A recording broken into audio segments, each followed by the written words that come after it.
மொழியே தேர்ந்தமிழ் சுவையே இங்கு கூடியிருக்கும் அவையே என்னுடன் போட்டியிட வந்திருக்கும் மாணவ மாணவியர்களே நீதியரசர்களே நடுவர் அவர்களே உங்கள் அனைவருக்கும் என் முத்தான கண்ணடக்கத்தை கூறி என் உரையை துவங்குகிறேன். நான் இங்கு ஒழுக்கத்தின் பெருமை என்ற தலைப்பில் என் சிந்தனைகளும் ஒரு சில கருத்துக்களை உங்கள் முன் கூறலாம் என வந்துள்ளேன். ஒழுக்கம் என்ற இரண்டெழுத்து வார்த்தைக்குள் தான் ஒரு மனிதனின் முழு வாழ்க்கையின் வெற்றியும் அடங்கி இருக்கிறது.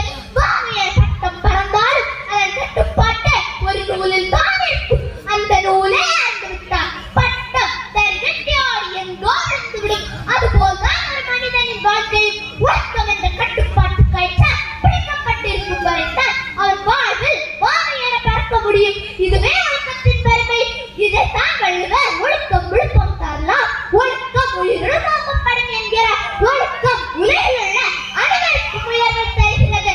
அந்த ஒழுக்கமே உயிரை விட சிறந்ததாக போற்றப்படுகிறது என்கிறார் வள்ளுவர். ஒழுக்கத்திலே மேன்மை என தொடங்கும் குரல் ஒழுக்கத்தை கடைபிடிக்கிறவர்கள் மேன்மை அடைவார்கள் என்கிறது. நல்லொழுக்கமே செல்வம் என்கிறது நான்மணிக்கு அடிகள். ஒழுக்கத்தின் பண்புகள் சினம், பொறாமை கொள்ளாமை, பொய் பேசாமை, பெரியவர்களை மதித்தல், தீய செயல்களை செய்யாமை, அன்பு போன்றவை ஆகும்.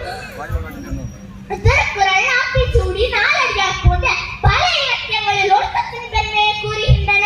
மாணவ பருவத்திலே ஒழுக்கத்தின் பண்பு மிகவும் முக்கியம். கற்கும் வார்த்தை கவனம், நேரத்தை வீணடிக்காமல் கற்றல், ஆசிரியர்களுக்கு கீழ்ப்படிதல் போன்ற ஒழுக்க பண்புகள் நம்மை தேர்வில் மட்டுமல்ல வாழ்விலும் வெற்றி பெற வைக்கும். காந்தியடிகள், புத்தர், வள்ளுவர், வள்ளலார் போன்ற ஒழுக்கத்தை உயிரினும் மேலாக போற்றியவர்கள். ஒழுக்கம் தான் ஒரு மனிதனுக்கு மேன்மையை தரும். உடல் நலத்தையும் மன நலத்தையும் பெற்று தர வல்லது. ஒழுக்கம் தான் சமூகத்தை நற்பேரையும் நல்மதிப்பையும் மரியாதை